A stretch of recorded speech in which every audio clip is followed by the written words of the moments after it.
Você já teve dúvidas sobre qual molde utilizar no procedimento de lash Oi, lift? meu nome é Júlia e eu trabalho com as técnicas de lash lifting, brow lamination e design de sobrancelhas. E hoje eu vou falar aqui um pouquinho sobre o que eu faço no lash lifting para descobrir qual molde utilizar em cada cliente. Basicamente, temos que saber que precisamos analisar alguns fatores quando a gente precisa escolher algum tipo de molde para nossa cliente. Primeiramente, precisamos levantar essa pálpebra. Eu sempre coloco essa fitinha micropore para poder deixar a pálpebra mais levantada e também mais retinha. Isso vai me ajudar a deixar esse fio todo homogêneo e evitar com que fique um pouquinho irregular, principalmente na hora de aplicar o passo. Segunda coisa, você precisa analisar se o fio da sua cliente é um fio muito reto ou é um fio um pouco curvado. Normalmente, quando os fios são mais retos, eu gosto de optar por moldes com curvatura. Assim ele vai ficar com uma curvatura mais suave e natural e evitar diferenças muito bruscas quando esse fio se renovar. Já quando os fios já são naturalmente curvados ou levemente ondulados, eu gosto de usar um molde com mais projeção. Dessa forma, vai ser um molde mais fininho, que não tem tanta barriguinha, que vai permitir com que esse fio fique um pouco mais levantado, como se fosse um olhar de boneca. E aí também tem um fator muito importante que a gente precisa analisar, que é se a pálpebra da nossa cliente é uma pálpebra mais gordinha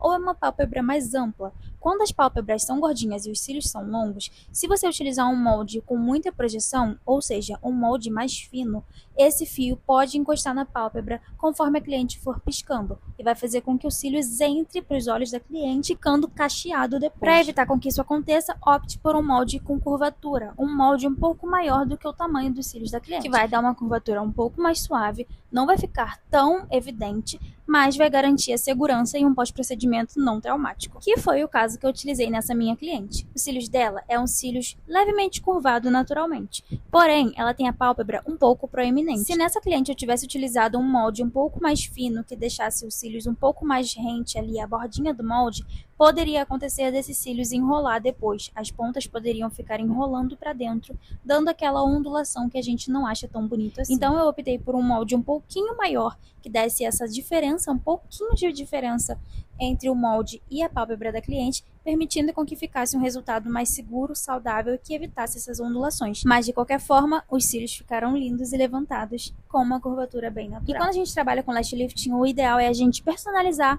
o procedimento e não fazer um passo a passo igual em todo mundo. Se você gostou, já deixa o seu like e um beijo!